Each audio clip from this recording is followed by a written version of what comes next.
Hujambo, hi everyone. My name is Anissa and today you will learn about my Swahili students' success. Let's get started. Ninajivunia mwanafunzi wangu kwa hatua kubwa aliyopiga katika kujifunza Kiswahili.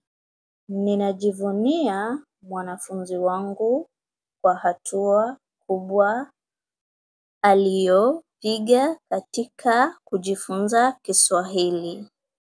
Anaweza kuzungumza, kuandika na kuelewa Kiswahili kwa ufasaha zaidi kila siku.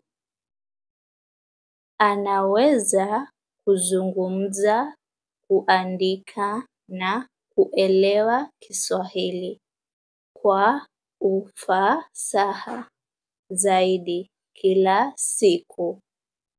Let me translate in English and then I will repeat to read in Swahili.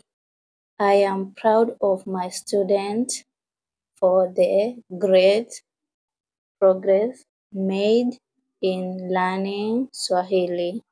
He or she can now speak, write, and understand Swahili more fluently every day. Ninajivunia mwanafunzi wangu kwa hatua kubwa aliyopiga katika kujifunza Kiswahili. Anaweza kuzungumza, kuandika na kuelewa Kiswahili kwa ufasaha zaidi kila siku. Thank you so much for watching. Don't forget to like this video, share and subscribe for my YouTube channel. Kwaheri.